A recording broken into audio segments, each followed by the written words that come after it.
Hey, welcome back to the channel. In this video, we're going to head back to the paint booth and we're going to epoxy prime and do some painting on the wheels and the frame, so stay tuned.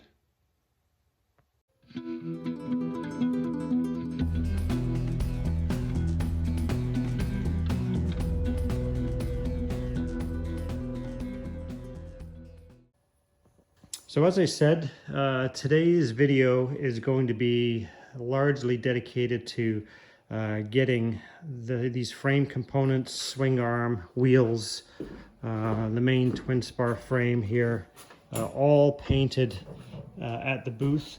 I have to disassemble these guys and get these things cleaned up because these are going to get painted as well. And as I said in the previous video, in this particular case, these are going to get epoxy primer. So there'll be a black epoxy primer before the silver paint goes on the frame. The wheels, as a reminder, will get primed in black epoxy, but they will not get painted until I'm ready to do all the body work at the same time, because it's going to be the same paint. And the way that works, if you don't remember me saying, is epoxy is being used here for a couple of reasons. So firstly, it adheres much better to aluminum than a conventional, what do you call it, etching primer. That's the word I'm looking for. And because this frame has been largely stripped of all its paint and is raw aluminum for the most part, that's why I need to use the epoxy primer.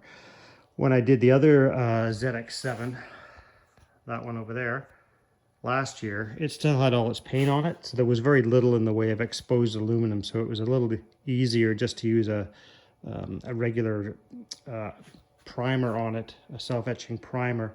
But in this case, I can't really do that if I want to have a good long-term result. So that's the plan.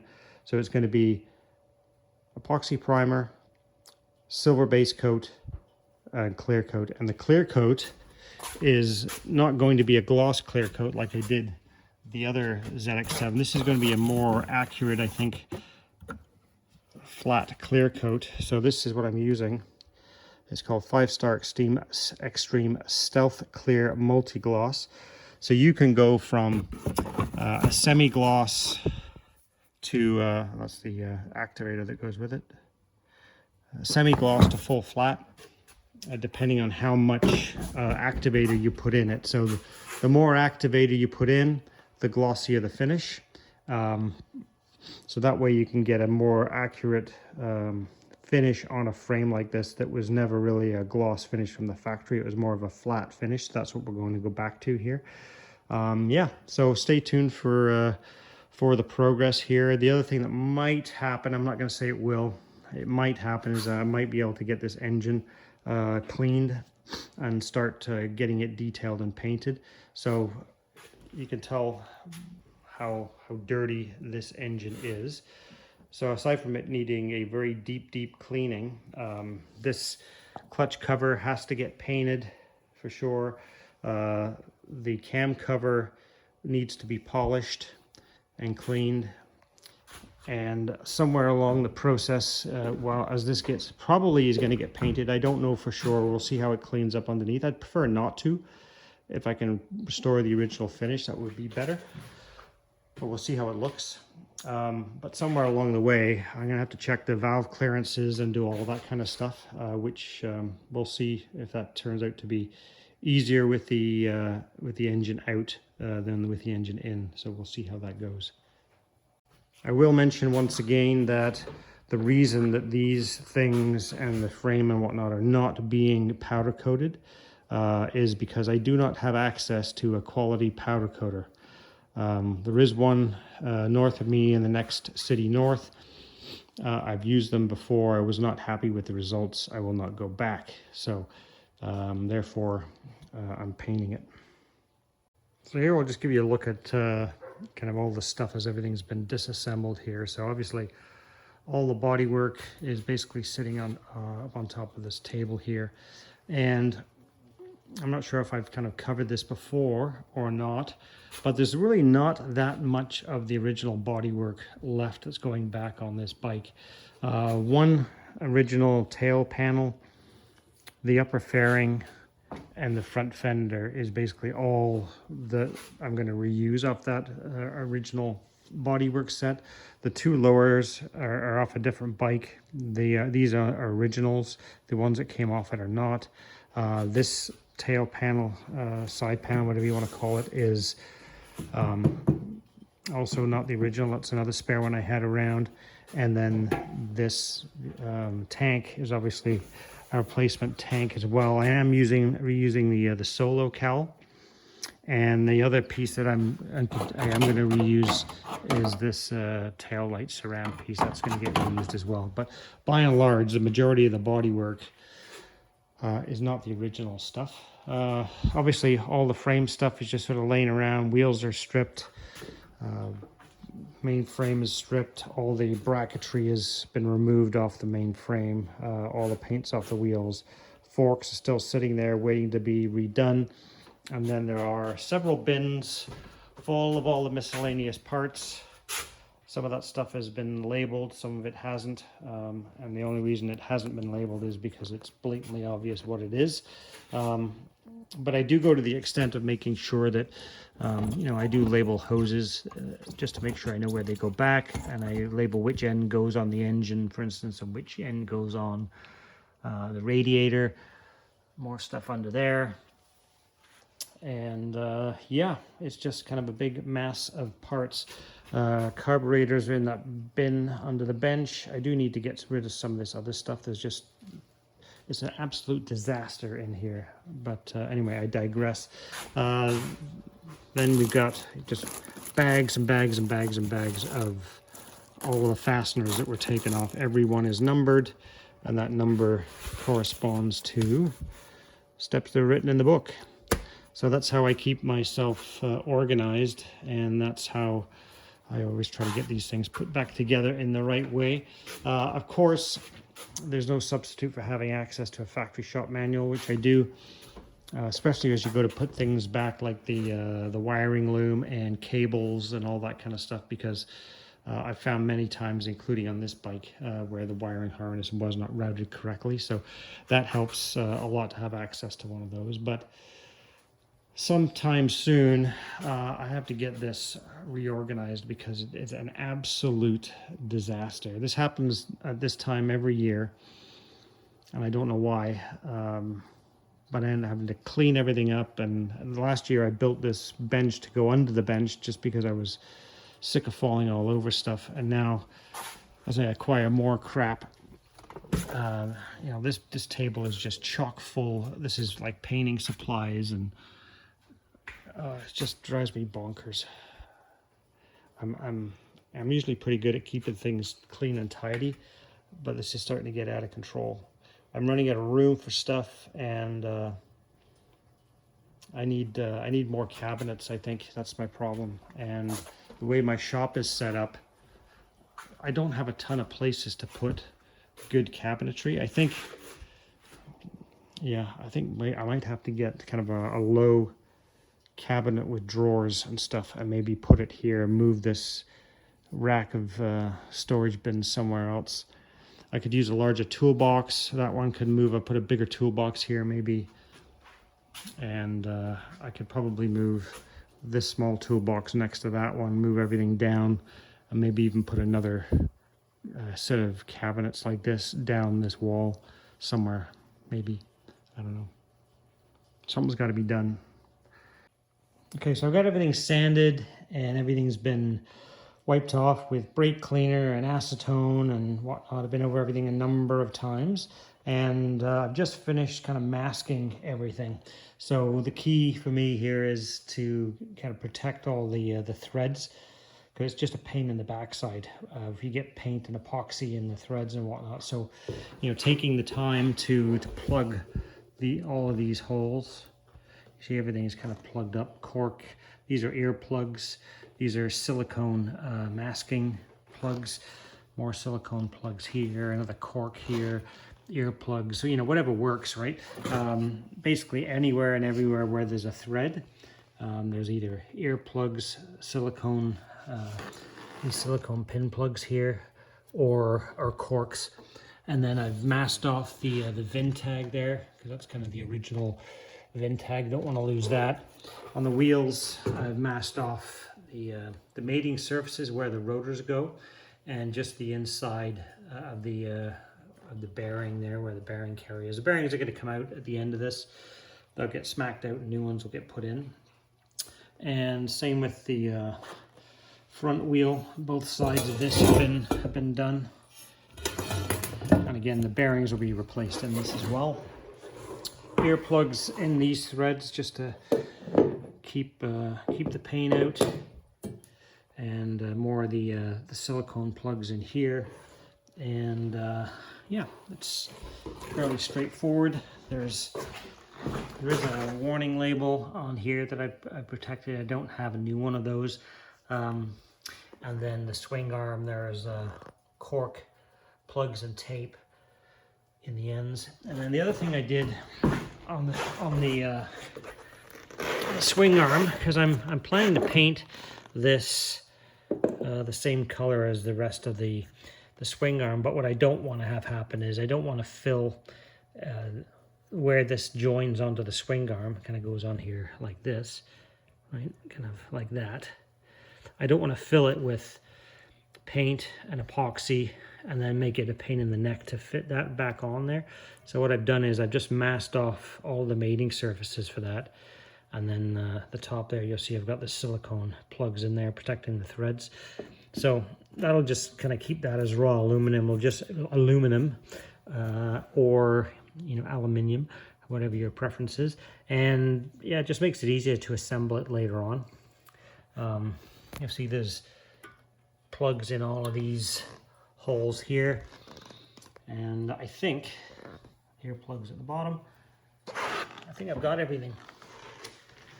So now I can head to the paint booth. Okay, so we're at the paint booth. Everything has been set up. It's been blown off with the airline. It's been degreased and grease, wax remover, stuff, whatever. Got my wheel stands all set up, so it makes it easy to spin these guys and paint them. And then I've got all the other parts hanging from the ceiling. And I think we're ready to go. So we'll see how all this comes out. So as I've mentioned many times already, first thing is the epoxy coating, and then it has to dry for an hour and a half before I can put the silver paint on the frame parts. No silver paint going on these, of course.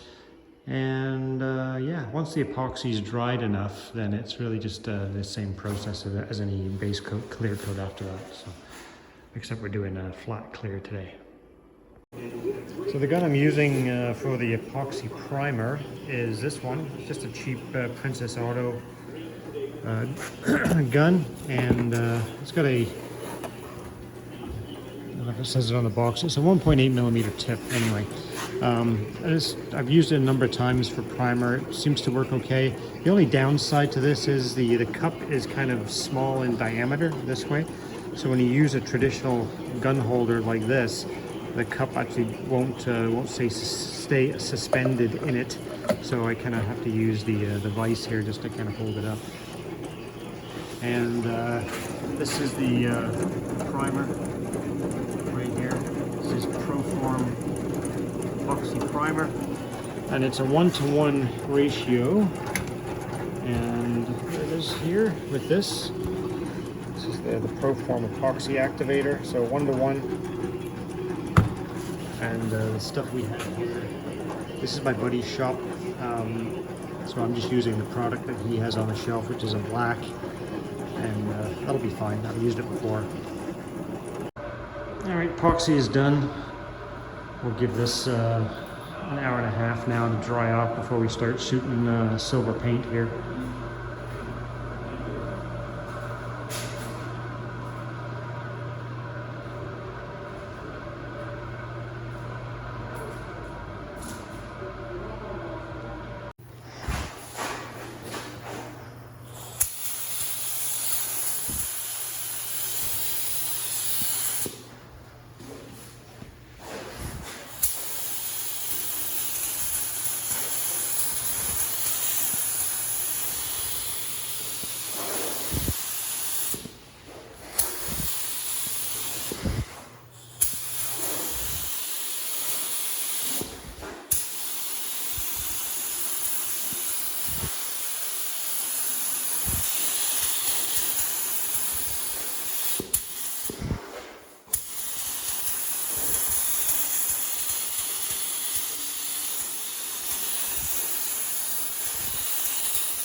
think I got it all.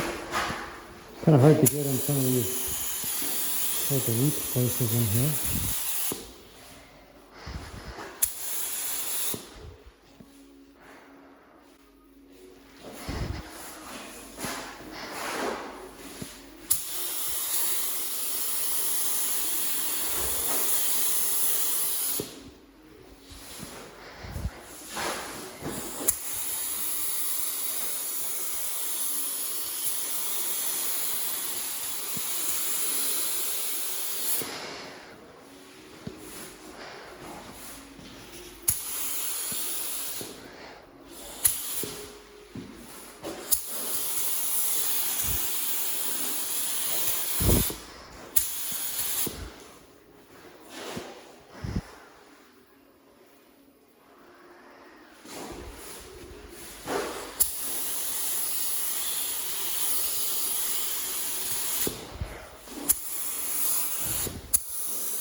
Okay, there's all the silver base coat laid down, a couple of coats on.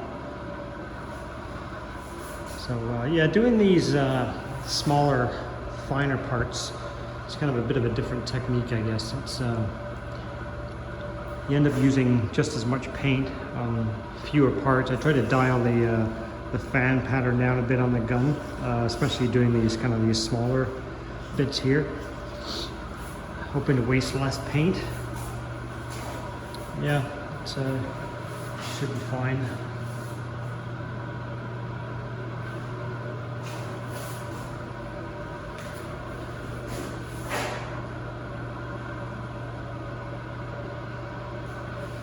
I got into all the nooks and crannies pretty well, so that's good. I'm sure I'll end up using quite a bit of that clear coat on here.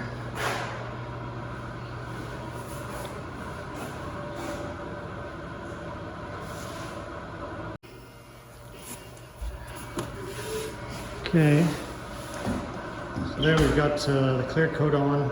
So again, this is what they call the stealth clear, which is basically it goes on kind of wet, like obviously it would because it just came out of the paint gun, but it does dry to a matte finish depending on how much of the activator you put in.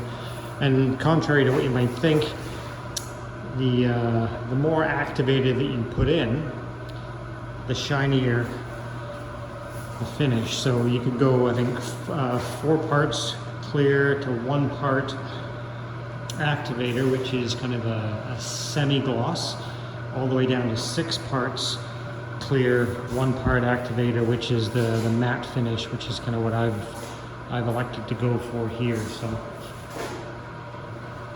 hopefully this turns out just the way we need it to. The last time I did a ZX7, I just used conventional clear coat, which is obviously a gloss finish. It looked good, but it wasn't sort of 100% factory correct in its look. So we'll see how this one turns out. It'll be a little bit different, and then when I do the last one, I can decide after that which way I want to go. If I want to kind of go for another semi-gloss matte finish or whatever, or go full gloss again. But the difficult part with, well, it's not really difficult. If you make a mistake here, you can't sand it and buff it because it just goes shiny. So whatever comes out of the gun is basically what you live with, or you basically sand it and do it all again. That's the way that this stuff works. So yeah. There it is. So here you can kind of see this one's getting a little bit drier. So it's starting to get that matte finish to it. Still a little wet, but I don't know if you can actually tell here on the video or not how it is. But I did get a little wee run here. That's not really going to be too visible. And then I got a much bigger run there.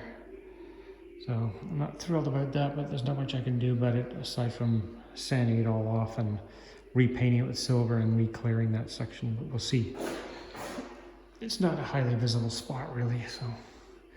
But that's the difficult part about doing these small sections, right? You paint here, and then you're kind of trying to get in on the angles to get everything covered, and you end up kind of covering everything twice more than you really need to cover it. So it's very easy to get runs in this stuff when you're doing, especially the more intricate stuff. Like stuff like this, not so bad. You can kind of get one side, you can kind of come around and get the other. It's not as big a deal. Piping is a little more difficult as well. It's quite easy to get too much on. But, I mean, all in all, a blind man on a galloping horse would be glad to see those runs.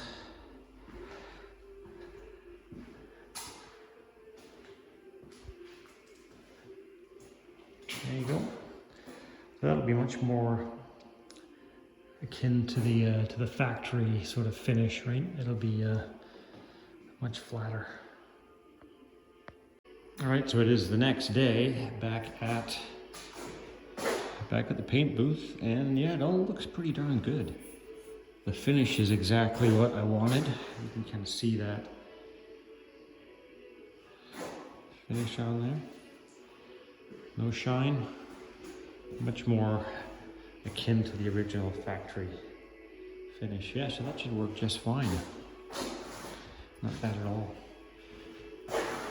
I do, however, think I'm going to have to fix that. I can't live with that. I might as well I'll do that at home. I'll just sand that back, and just blow that in with some silver, and I have clear coat left, so yeah.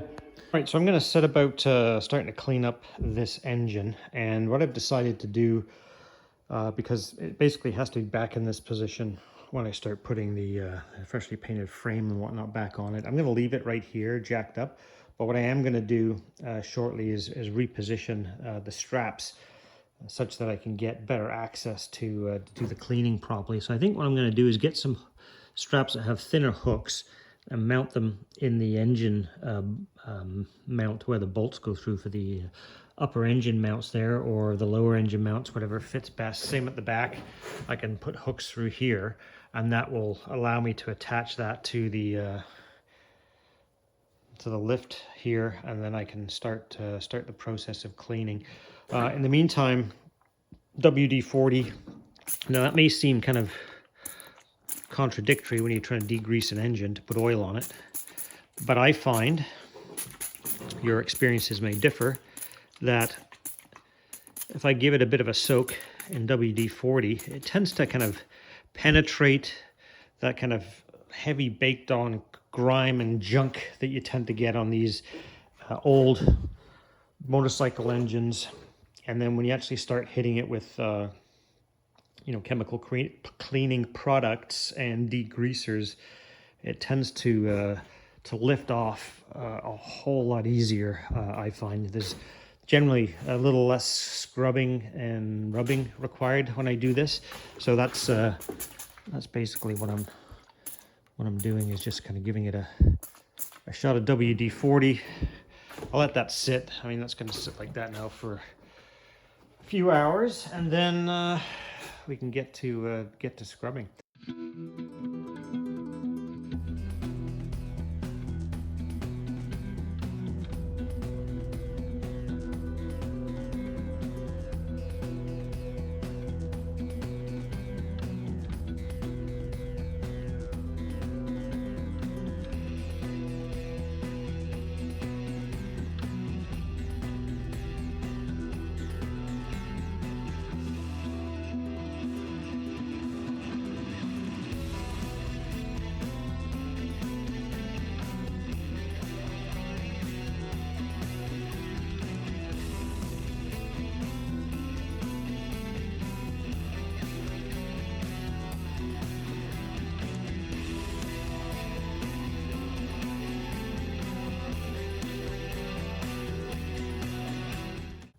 Yeah, I'm just trying to give you an idea here of the finish that I got on this with the flat clear coat. So I think generally speaking, it's really close to the factory finish, I think. The color is probably a little more silver. I think the original factory finish was slightly more gray, but I think from from this project's perspective, it's going to be just fine. And then some of the other parts here, it's kind of hard to tell on some of the other bits, but I think generally it's pretty close. It's a nice flat finish, so I'm good with the way this has turned out. Here's what I'm not convinced of yet. So if I look at this, yes, it's much closer to the factory finish and the flat luster on the paint and whatnot. Same with the swing arm. What I'm not sure of is, do I like it better than the glossy finish on this frame, which is just regular clear coat? So more correct, I might like that better, but I'm not doing anything, not changing this at all. The only reason I mention it is when it comes to the restoration on this ZX7, part of what I have to decide is, am I going to do it in the flat clear again? Which, let me tell you, when you're doing restorations on a budget like I am, it's expensive, that stuff. It's somewhere between $120 and $140 by the time you add tax in per quart, not including the activator. I can't remember how much extra that was. 40 bucks for the activator. It was not cheap. So you're probably close to, I think, 180 Canadian dollars for that stuff. And the place that I have to go for that are getting more expensive by the day. My buddy who buys paint there all the time, whose paint shop I use, said he goes in weekly and buys stuff. He went in the other day and all the prices had gone up by 14%, which is absolutely ridiculous. So that said, I have two decisions to make when I eventually get to this bike. Am I going to do a silver frame, or am I going to do a black frame? Because this is not going to be restored in the green like that one. This is going to be done in the silver, red, and black ZXR livery that the European countries had. And I've seen them with the OEM silver frames, and they look great. I've also seen them done, I guess, custom, where they black the frame out, and that also looks quite good. So anyway, that's a decision for down the road. But so that's kind of where I get into the debate. Do I go silver? Do I go black? Do I go gloss? Do I go matte? But that's later. This is staying as it is. I'm happy with it. My objective here was to get as close to a factory finish as I could using base coat, clear coat. I think I've achieved that. I took the tape off here because you don't want to leave the tape on too long after you've done your base coat, clear coat, because you get what's called bridging. And then you can get to a situation where when you peel the tape off, you end up pulling the paint and the clear coat off the area that you want it to stay on. So, and again, what I did here was, I did the same thing back here. I made sure that I didn't paint anywhere where that has to kind of fit over like this, because I don't want any issues with the fitment of this thing. So what has to happen next is the bearings the races are gonna get knocked out of that steering head and replaced. But I think, I don't want to risk damaging fresh paint, green paint on those, so I probably will knock the bearings out of these and replace those before I do the green paint, and then that way I just mask up really well, and that'll stop any paint kind of getting into the inner race of the bearing and whatnot. So that's probably what I'll do there. So that's a week away before I get into that kind of nonsense, because you need to let this stuff really dry well, especially the clear coat. A good week for that to cure before I get too excited about moving that stuff around too much. So here on the engine, this is after kind of scrubbing it with a toothbrush and then using brake cleaner, parts cleaner to degrease the whole thing. And the only areas that I'm concerned about needing paint here at this point is this. This is a coolant transfer tube, I believe. That is kind of, you look in there, it's kind of rusty. That needs to be painted for sure. The rest of it, although there's still some grime and crap on here, I think most of that's going to clean up just fine when I get into polishing. When I say polishing, I mean just cleaner, like shining up the paint and whatnot. This obviously has to be painted because it was stripped before. And everything else, again, I think aside from this transfer tube here, that's kind of a bit crusty. That needs to be cleaned up. But for the most part, everything else I think will clean up with some various products that'll shine up that paint again. The oil pan in a few spots is still pretty grimy, but by and large it's starting to come reasonably clean. So I think I would rather preserve the original finish as opposed to trying to mask the whole thing off. I got to take all of these band clamps off for the carb manifolds. Those will come off because these are still pretty grimy, but they should clean up just fine. And then obviously that cam cover will still come off and be polished and clear coated. So yeah, coming along one step at a time. The other thing I did, I didn't film it, I didn't put it on camera, whatever you want to call it there, is I did clean up that rear shock absorber. It cleaned up pretty well. I still have to do a little bit more work on these linkages down here. They look pretty ratty still. And yeah, I am going to keep my eye open for a new shock because that one, it's okay, but it's not good. You know, it's not working perfectly.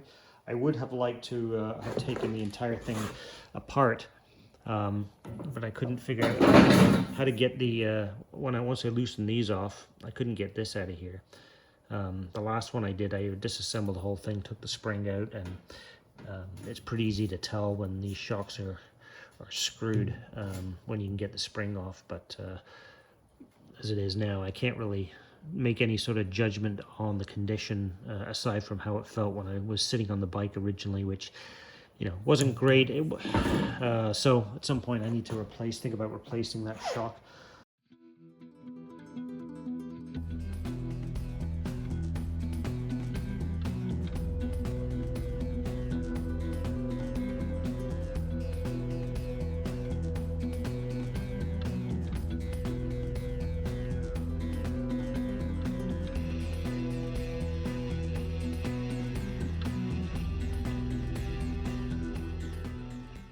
Alright, so here's the two products I used on the clutch cover.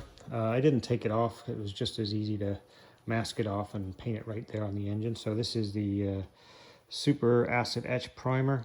It tends to work reasonably well from Dominion Sure Seal. It would have probably been, I mean, ideally, if that had been off, I would have taken it with me and put epoxy on it. But, you know, it is what it is. It got this instead. And then getting close to the original finish. This is not high gloss on the original finish of this engine. It's more of like a semi-gloss. So I use this low gloss black, which is a duplicolor engine enamel. So it is heat resistant and tends to work really well. So I think it came out really nice. I mean, I sanded the whole thing down and masked everything off, and yeah, it came out really nice. So now I have to set about, I give that a day or so to dry. I also painted these coolant tubes, and once it's dried off a little bit, I'm going to start to spray some products on the rest of it and get it all up to snuff. As I said before, do these manifolds and the clamps and whatnot. And by the time I get this whole thing cleaned up, get that valve cover done, it should be time to start throwing this stuff back together, which is kind of an exciting time. It's always good when you actually start putting things back together as opposed to, you know, ripping stuff apart. Okay, so the generator cover is a little bit beyond saving with just kind of regular cleaner polish stuff to bring the paint back. There's a lot of scratches. I think it's been painted before. So anyway, I just took some stuff to it just to clean off any of the rust. So I'm going to give it a shot of primer, and then I'll hit it with some duplicolor as well. So just a thin coat of this, get it dried off with some warmth from the heat gun, and then yeah, we'll top coat it and get that dried and put it back on.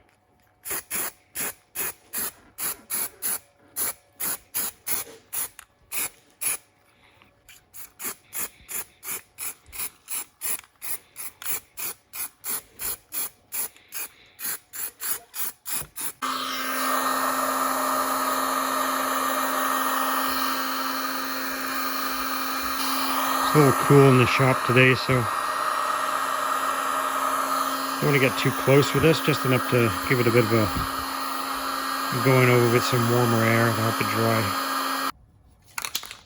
Okay, Duplicolor high heat engine paint. This is a gloss black this time as opposed to the semi-gloss, which is a bit more in keeping with what the original finish was on this generator cover.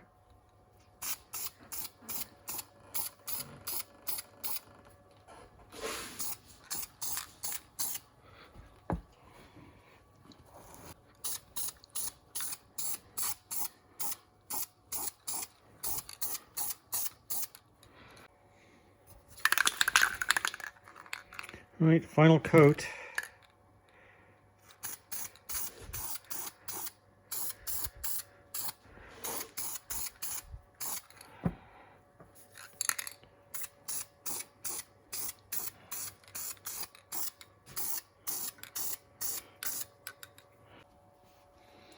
All right, well, that'll do. We'll let that dry completely until tomorrow, and then we'll pop that back on. And I'm thinking of having a change of mind on the cam cover. I think I'm going to pull that off right away, and yeah, I think I can safely turn this engine over if I need to do any valve adjustments and whatnot. At least I can at least do the valve check and make sure everything is in spec, and if it isn't, then I can decide whether I put the frame on and make a bit more of a stable platform before I start trying to pull camshafts out, because I'm guessing it'll be a shim under bucket. So yeah, I'm going to pull the cam cover, get that all cleaned up, check the valve clearances, and then go from there.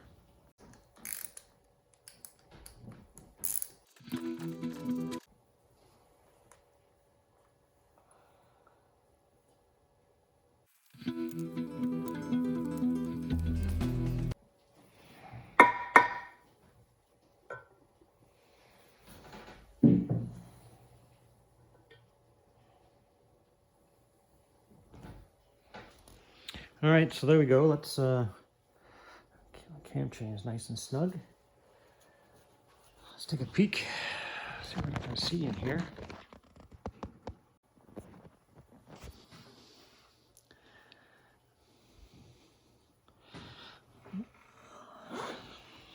First look from the cam lobes I can see, everything looks pretty good.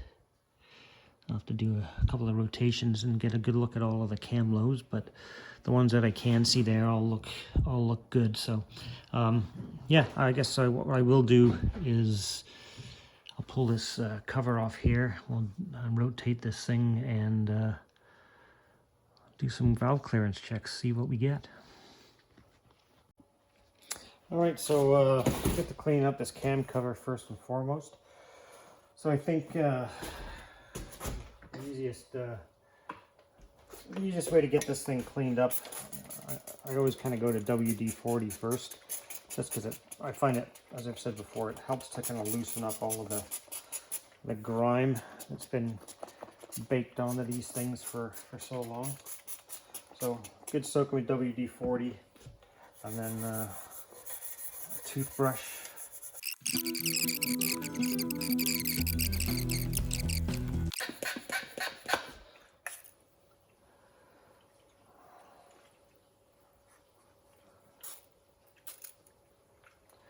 So this is just brake cleaner here.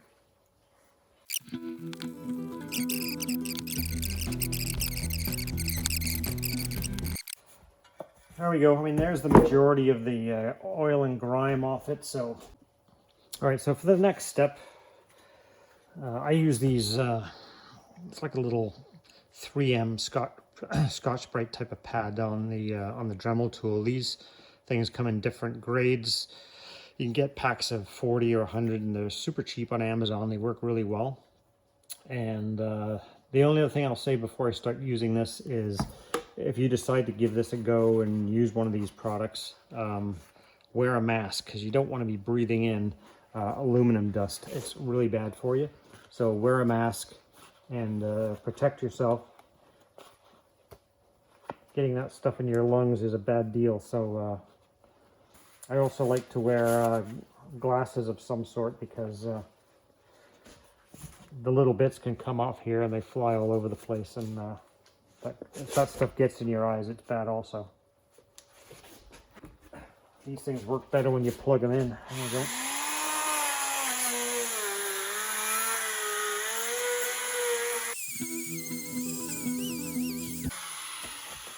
Okay, so you can see how that starts to clean up. All right, so 5 minutes with the Dremel tool, and basically that's what I end up with. So obviously this is not kind of a fine finish by any stretch of the imagination at this point. It's just taken the worst of the tarnishing and any corrosion off there. So next step is sanding. I'm just going to start off with this 800, and when I say I'm going to use it wet, I'm using it with WD-40. I just find again that it lubricates quite well for this sort of thing. So, and again, there's no special skills required here. This is just basic wet sanding.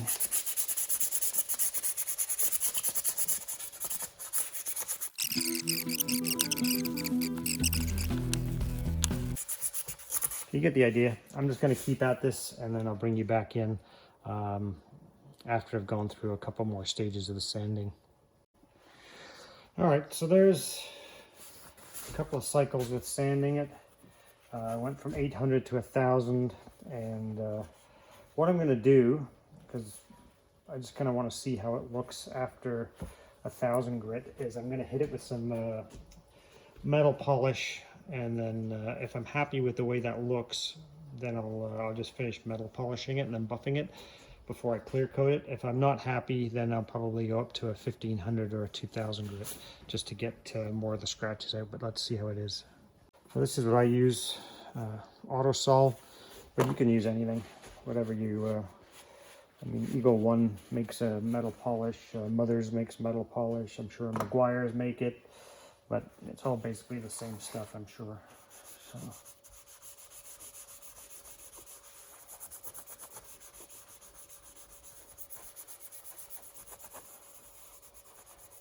So you want to rub this stuff real good until it turns black.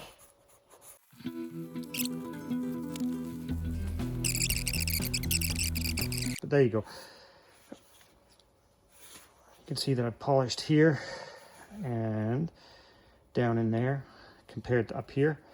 So that this kind of brings me pretty close to kind of the factory sort of finish that I want. I don't need it, and I don't want it any shinier than that.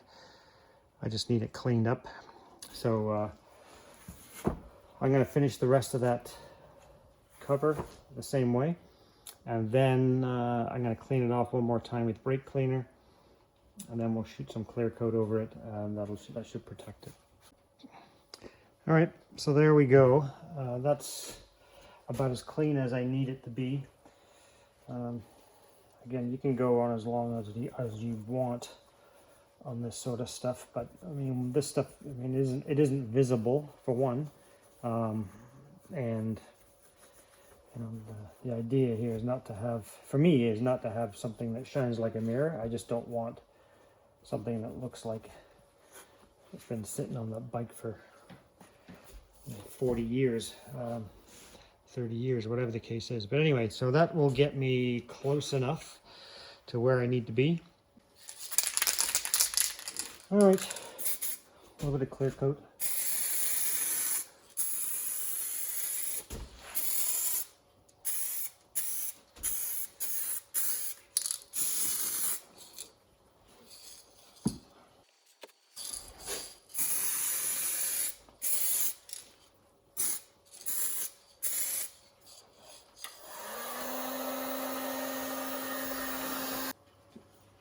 So for me, that's kind of pretty close to a sort of an OEM sort of finish. It's clean, but it's not kind of over restored to the point where, you know, it shines like a mirror, because I don't think that's how they were originally. So for me, that's what I'm going for. Just clean, tidy, and yeah. next. All right, so I've got the timing mark set up here. So there's a timing mark on here for cylinders 1 and 4, and then another timing mark when I rotate it around for 2 and 3. So let's see what we have. The valve clearances are for the intake 0.15 to 0.24 millimeters, and for the exhaust it's 0.2 to 0.29 millimeters. So let's have a look.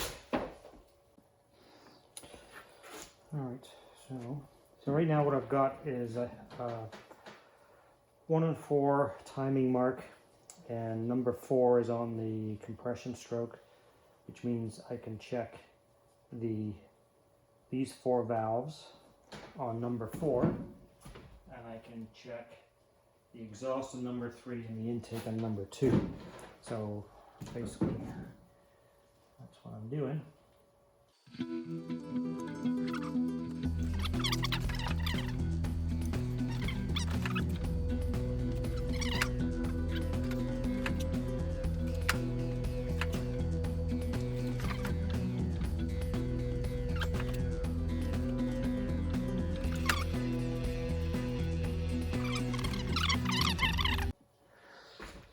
All right, so yeah, there's one valve in particular there on number 1 exhaust that is super tight. I can't get a 0.03 millimeter under there, so that one's definitely going to have to be reshimmed. I think the reality is all the intakes are good, it's just the exhaust. So I am going to have to reshim, likely all of those to some degree. Here we go, getting out of my comfort zone on that whole thing. So I was hoping I was going to get lucky here, but let's not be too surprised. Bikes like these often don't get the love and attention that they deserve.